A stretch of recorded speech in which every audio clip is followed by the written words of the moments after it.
दंडवत गोविंद गुरु बंदो अभिजन सोए। पहले पाए प्रणाम तिन नमो जो आगे होए। गुरु को कीजे दंडवत कोट कोट प्रणाम। चित न जाने ब्रंग कोयो गुरु करे आप समान। सत साहेब। हाँ तो श्रोता बंधुओं, आज मैं आप लोगों के सामने परमात्मा अच्छी आत्माओं को ढूंढता फिरता है। अभी मजा आएगा ना भिड़ो। राजा भोपाल जालंधर नगर में रहता था। पूर्व जन्म के अच्छे संस्कार वाला था।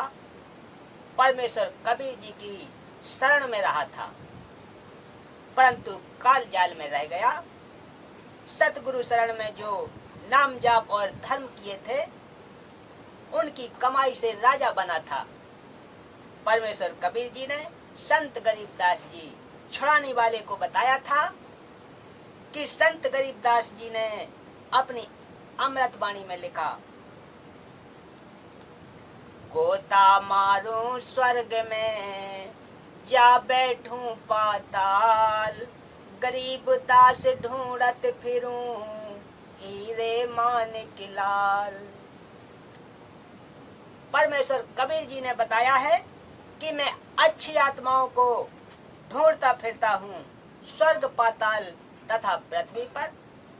जहाँ भी कोई मेरा पूर्व जन्म का भक्त हो, जो पार ना हो सका, उस नेक जीव को फिर से भक्ति की महिमा तथा आवश्यकता बताने के लिए उनसे मिलता हूँ। उनको जैसे तैसे भक्ति का महत्व बताकर काल जाल से छुड़वाता हूँ। ये मेरे हीरे मोती तथा लाल है, उनकी खोज करता हूँ। इसी विधान अनुसार परमेश्वर कबीर जी राजा भोपाल को मिले। उनको ज्ञान समझाने के लिए राजा के चौक में प्रकट हो गए। उस समय कबीर जी ने जिंदा बाबा का रूप बना रखा था। वहां उपस्थित अधिकारी कर्मचारियों को ज्ञान सुनाने लगे। उन्हें किसी ने ठग कहा, किसी ने जंत्र मंत्र करने वाला कहा। एक सिपाही संतरी ने राजा से कहा कि राजन, एक जिंदा बाबा आया है, वह आपसे मिलना चाहता है। वह कह रहा है कि मैं राजा को भक्ति ज्ञान बताना चाहता हूँ। राजा अपना अनमोल जीवन नष्ट कर रहा है, वह सत्य है। यदि कोई उनके विरुद्ध ज्ञान बताता है तो वह झूठा है, उसको दंडित किया जाना चाहिए। राजा ऐसे ही करता था, अपने गुरु ब्राह्मण को बुला लेता था और जो आने वाले संत से दोनों की ज्ञान चर्चा करवाता था। जो वेदों के विरुद्ध ज्ञान बताता था, उसको दंडित करता था। ब्राह्मण को भी वेद ज्ञान नहीं था, परंतु राजा ने उसको विद्वान मान रखा था। परमेश्वर को ज्ञान था कि ज्ञान चर्चा का कोई लाभ नहीं होगा। राजा ने कहा कि ब्राह्मण को बुलाओ और ज्ञान चर्चा करवाओ। ब्राह्मण जो कहे वैसा कहो।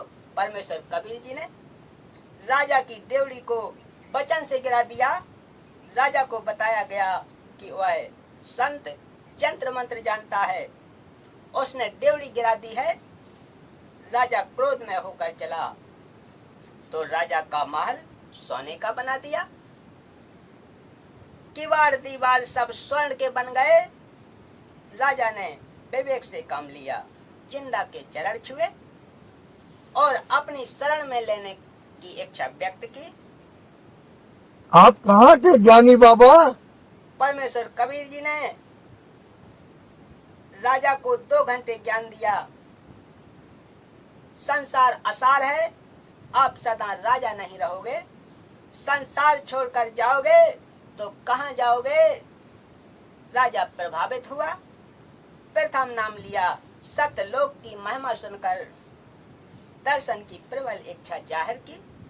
राजा को सतलोक लेकर गए। वहां की शोभा दिखाई। राम कृष्ण विष्णु ब्रह्मा शंकर की शक्ति आंखों दिखाई। नीचे लाए राजा ने अपनी 9 रानियों को तथा अपने 50 पुत्रों तथा एक पुत्री को आंखों देखा विवरण सुनाया। परिवार के सब सदस्यों ने नाम लिया, मोक्ष करवाया। बोलिए सत्य गुरुदेव की जय। तो आज का प्रसंग यहीं समाप्त करते हैं, मिलते हैं अगले प्रसंग में। तब तक के लिए सभी भक्तों को सत साहिब।